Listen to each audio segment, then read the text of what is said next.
Hello everyone, welcome to Sleepy Classes. So welcome to the weekly current affairs quiz. So as you all know कि इस quiz में हम क्या करते हैं कि जो past week के current affairs होते हैं उनको हम जो 15 questions में refine कर देते हैं and हर एक 15 question में we have 4 options and जो question है उसके relevant जो most relevant अगर हम कहेंगे option होगा वही correct answer होता है. Right so let's get started. पहला क्वेश्चन हमारे पास क्या है? To which of the following initiative or framework both India and Australia are member? First, supply chain resilience initiative. Second, Indo-Pacific Economic Framework. Third, Australia Group. Select the correct answer using the code given below. A, 1 and 2 only. B, 2 and 3 only. C, 1 and 3 only. D, all of the above. तो इसका correct answer है option number D के all of the above कि India और Australia दोनों ही Commonwealth countries हैं जहां पे पार्लियामेंट्री डेमोक्रेसीज रहती हैं, सिमिलर लीगल सिस्टम्स हैं. इसके अलावा इंडिया और ऑस्ट्रेलिया जो है मेंबर्स हैं किसके? क्वाड के और trilateral supply chain resilience initiative के भी. इसके अलावा इंडो पैसिफिक इकोनॉमिक फ्रेमवर्क के भी. तो जो ऑस्ट्रेलिया ग्रुप है एक इनफॉर्मल एसोसिएशन रही 42 नेशंस की जिसको 1985 में बनाया गया, जो कि काम क्या करती है कि प्रिवेंट करनी है एक्सपोर्टेशन किस चीज की? केमिकल एंड बायोलॉजिकल वेपन्स की. एंड जो मटेरियल्स यूज हो रहे हैं उनको प्रोड्यूस करने के लिए. तो इंडिया इसका मेंबर कब बना? 2018 में. So next question we have is कि mark portal has been recently launched by the ministry of commerce and industry. It is related to a proving incentives to manufacturing sector. B, to boost startup ecosystem in India. C, to regulate illegal practices of IT sectors. D, helping in setting up exclusive economic zone. तो इसका correct answer है option number B, to boost the startups in India. तो MAARG portal की full form क्या है? Mentorship, advisory, assistance, resilience and growth. एक one stop platform है, यानी कि एक ही ऐसी जगह है जहां पे फैसिलिटेशन किस चीज की हो रही है? मेंटरशिप प्रोवाइड की जा रही है ताकि स्टार्टअप किए जा सके डाइवर्स सेक्टर्स में, फंक्शंस में, स्टेजेस में, ज्योग्राफीज में और बैकग्राउंड्स में. So next question we have is कि with reference to the Arctic Council, consider the following statements. First, the chairmanship of the Arctic Council rotates every 2 years among the Arctic states. Second, India is one of the founding members. Third, the member countries are provided military security from other countries. Which of the statements given above is or are correct? A, 1 and 2 only. B, 1 only. C, 2 and 3 only. D, 3 only. तो इसका correct answer है option number B की statement number 1 जो है सिर्फ correct है. क्यों? क्योंकि जो चेयरमैनशिप है आर्कटिक काउंसिल की वो हर 2 साल में रोटेट होती है अमंग द मेंबर स्टेट्स जो कि आर्कटिक स्टेट्स रहती हैं.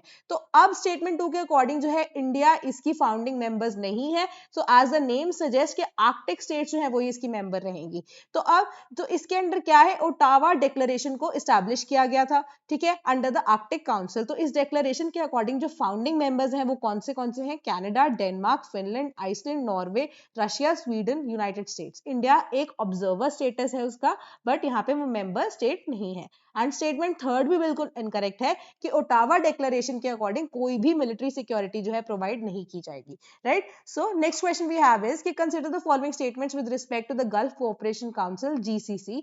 First, it is a political and religious alliance of member countries located in the Arabian Peninsula. Second, the Gulf constitutes the immediate neighborhood of India, separated only by the Arabian Sea.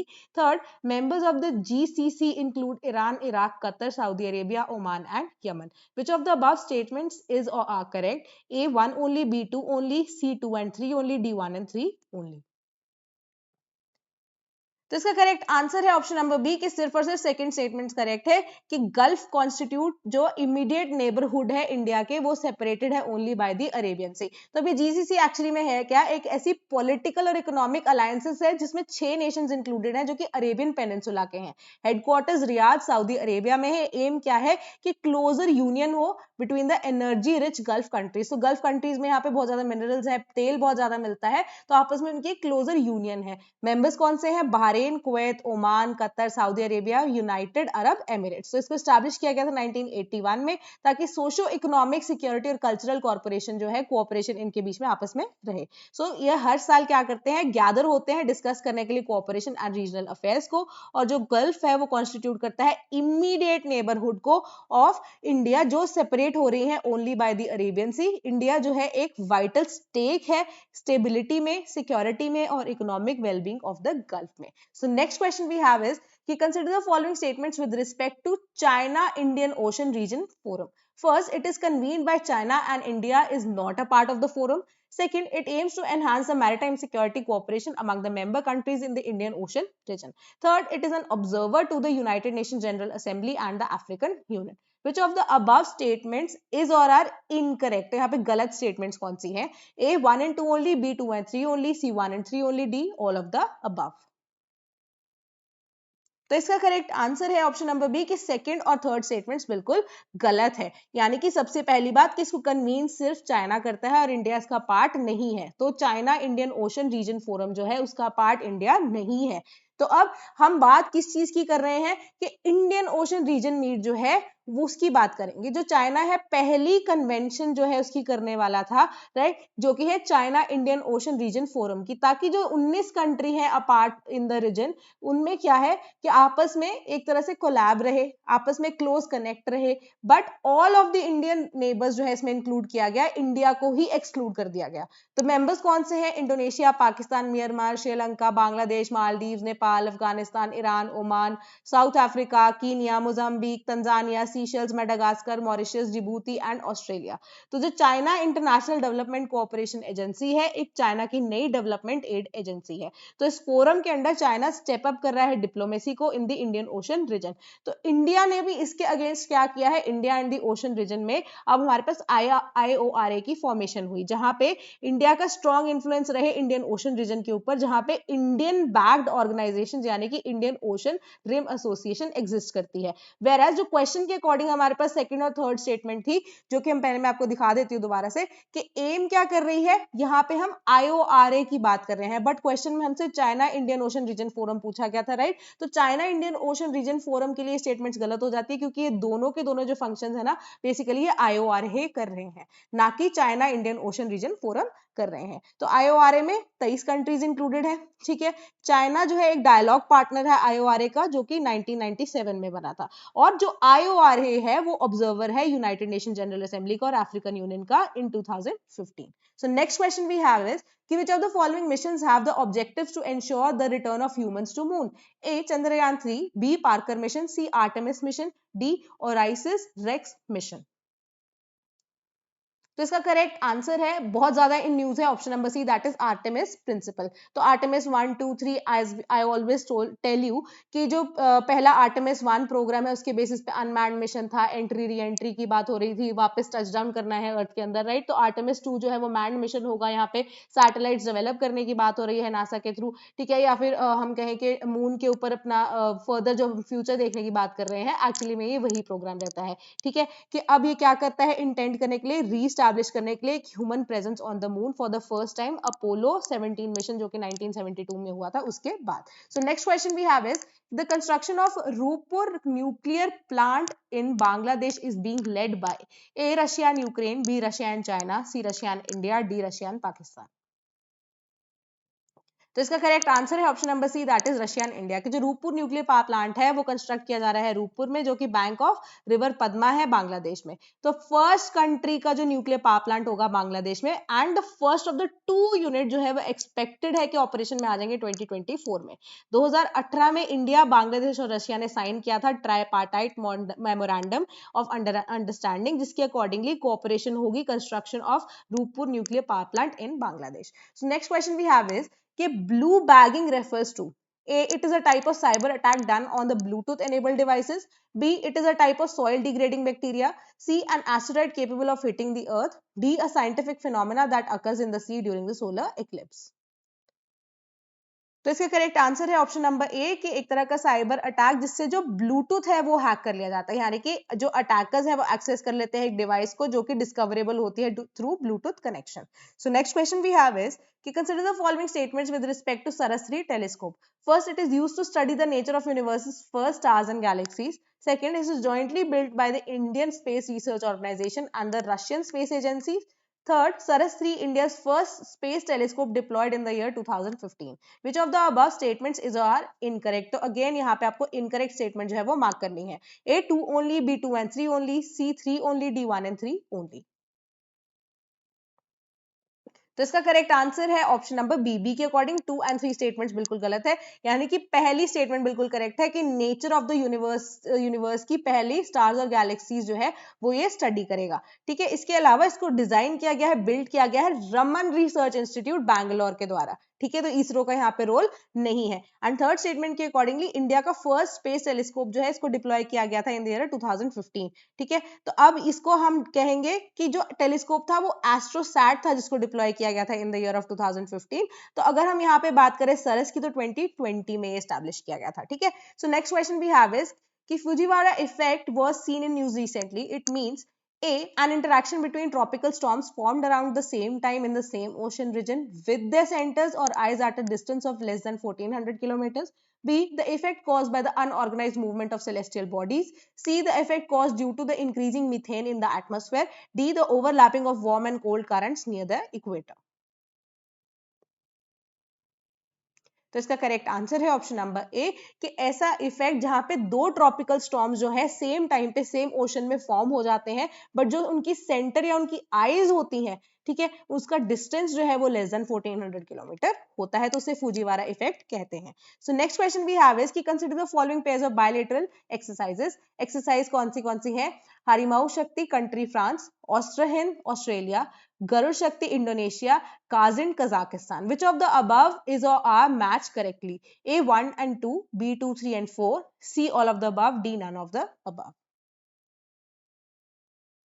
तो इसका correct answer है option number B के 2, 3 and 4 are correctly जो mark. ठीक, तो bilateral exercise क्या होते हैं कि इंडियन आर्मी जो है it is currently engage in bilateral exercises 5 countries के साथ under both inside and outside the countries, ताकि इंटर ऑपरेबिलिटी जो है उसको इंप्रूव किया जा सके। तो 18th एडिशन जो है इंडिया यूएस आर्मी एक्सरसाइज, इसको युद्ध अभ्यास का नाम दिया गया है।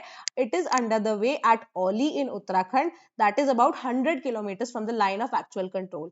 ठीक है, तो अब आप मेरे को बताएंगे कि जो लाइन ऑफ एक्चुअल कंट्रोल है इंडिया की किसके साथ है? ओली उत्तराखंड से जो 100 किलोमीटर्स अवे है। ठीक है, तो अदर ऑनगोइंग एक्सरसाइजेस कौन सी है जिसमें हमारे पास जो फर्स्ट ऑप्शन था दैट वाज हरिमाऊ शक्ति, it is not with France. ठीक है, एक्चुअली में वो किसके साथ होती है? मलेशिया के साथ होती है। तो Austra Hind Australia, Agni warriors Singapore, Harimau Shakti with Malaysia, Garuda Shakti Indonesia and Kazind with Kazakhstan. So next question we have is with reference to measles, consider the following statements. First, it is a viral respiratory disease. Second, there is no vaccine available for measles. Third, the disease is limited to children and cannot affect older. Which of the statements given above is are correct? A 1 and 2 only, B 1 only, C 2 and 3 only, D 3 only. तो इसका correct answer है option number B. तो option number B क्या कहता है? हमारे पास सिर्फ first statement बिल्कुल करेक्ट है। एंड पहली चीज के मीजल्स बिल्कुल रेस्पिरेटरी डिजीज होती है, बिल्कुल करेक्ट है। बहुत सारी वैक्सीन अवेलेबल है मीजल्स के लिए and it is not limited to children as well, but affect कर सकता है ये ओल्ड पीपल को भी। ठीक है, एज्ड पॉपुलेशन को भी ये इफेक्ट कर सकता है। ठीक है, and highly contagious respiratory disease है जो कि यंग को पर्टिकुलरली सिकन करता है एंड एयरबॉर्न वायरस जो है स्प्रेड करता है थ्रू कफिंग एंड स्नीजिंग, और एक्टिव रहता है, कंटेजियस रहता है इन्फेक्टेड सर्फेसिस पे अप टू 2 आवर्स। कॉम्प्लिकेशन क्या है इसमें? ब्लाइंडनेस हो सकती है, एंसेफेलाइटिस हो सकती है, डायरिया हो सकता है, निमोनिया हो सकता है, और सिवियर रिस्क रहता है यहाँ पे प्रेग्नेंट वुमेन को, जिसमें मिसकैरेज भी होने के चांसेस रहते हैं। सिम्टम्स की बात करें तो fever, runny nose, cough, red eye, sore throat, followed by rash and spreads all over the body. So next question we have is, consider the following statements. First, India is not a signatory to the United Nations Refugee Convention of 1951. Second, Kukishin refugees are the refugees coming to India from Sri Lanka. Select the correct statements using the codes given below. A 1 only, B 2 only, C both 1 and 2, D neither 1 nor 2. तो इसका correct answer है option number A कि सिर्फ first statement correct है कि जो United Nations refugee council जिसको 1951 में यूनाइटेड नेशंस रिफ्यूजी कन्वेंशन जो है जिसको 1951 में एस्टैब्लिश किया गया था, इंडिया उसका सिग्नेटरी नहीं है। एंड स्टेटमेंट 2 के अकॉर्डिंगली जो कुकीशियन रिफ्यूजीज हैं, इसके बारे में हमने कल के ज्योग्राफी के घटना चक्र के क्वेश्चंस में भी डिस्कस किया था, ये वो रिफ्यूजीज हैं जो कि अब बांग्लादेश से आ रहे हैं, जहां पे मिजोरम गवर्नमेंट ने उनको टेम्पररी रिलीफ प्रोवाइड करने के लिए कहा है। सो ये जो रिफ्यूजीज है they are coming from Bangladesh and not from Sri Lanka. So next question we have is कि RHT-13 seen in news recently is A malware, B mutant virus, C neutron star, D semi-dwarf gene. तो इसका correct answer है option number D, that is semi dwarf जो gene है। यानी कि अब semi dwarf gene क्या होता है, जिसमें रिड्यूस हाइट होती है, ठीक है, कि जिसमें जो सीड्स हैं वो अब एक्चुअली में जो प्लांट है वो हाइट में छोटा रहेगा, बट जो उनकी जो अगर हम रूट्स की बात करें वो बहुत ज्यादा डीप रहेंगी इन द सॉइल, जिसमें ज्यादा मॉइस्चर होगा, ज्यादा अगर हम कहें उनको मिनरल्स जो है वो अब्सॉर्ब कर सकते हैं, एंड यहाँ पे एडवर्स इफेक्ट सीडलिंग के ऊपर जो है वो नहीं हो सकता, जिसमें अगर हम कहें पर्टिकुलरली एग्जिस्टिंग वीट वैरायटीज को कंसिडर करें। तो अभी रिसेंटली जो साइंटिस्ट है at the John Innes centre, collaboration जो है उनकी इंटरनेशनल टीम ऑफ रिसर्चर्स के साथ, एक नया रिड्यूस हाइट या सेमी ड्वार्फ जीन उन्होंने ढूंढा है या बनाया है, दैट इज RH13, जिससे फर्दर क्या हो सकता है, क्रॉप्स जो है उनको बेटर अगर हम कहें प्रिवेंट किया जा सकता है from outer influences, right? So next question we have is, and the last question is, with reference to e-Gram Swaraj, consider the following statements. First, it is a portal launched to strengthen e-governance in Panchayati Raj institutions throughout the country. Second, it is launched by the Ministry of Panchayati Raj. Select the correct statements using the codes given below. A1 only, B2 only, C both 1 and 2, D neither 1 nor 2. तो इसका correct answer है option number सी, की दोनों statements बिल्कुल correct है, कि ई-ग्राम स्वराज जो है एक ऐसा पोर्टल है, ठीक है। तो अगर हम बात करें मोदी गवर्नमेंट की, तो उन्होंने ऐसे पोर्टल्स बनाए हैं जहां पे हमारे पास क्या होगा, एक तरह से आप कहें सिंगल विंडो जो है वो प्रोवाइड कर दी गई है, जहां से आपको information with respect to a particular scheme मिल जाएगी, राइट। वैसे ही ई ग्राम जो स्वराज है एक ऐसा पोर्टल है जो लॉन्च किया गया है with the help of ministry of Panchayati Raj, जो स्ट्रेंथन करेगा e governance of Panchayati Raj institutes throughout the country. यानी कि पंचायती राज इंस्टीट्यूशंस क्या डिसीजन दे रहे हैं, उनकी अपकमिंग क्या पॉलिसीज रहेंगी, क्या उनके रिगार्डिंग अब हमें नई चीजें लेके आने की जरूरत है, क्या गाइडेंस है गवर्नमेंट की उनके लिए, वो सभी की सभी ई ग्राम स्वराज के ऊपर जो है एक पोर्टल जो है जिसको लॉन्च किया गया है वहां पे अपडेट कर दी जाएगी by the government time to time. सो आज के लिए इतना ही, and do comment your scores, comment your queries as well. For more of such questions, do subscribe the channel. Thank you so much.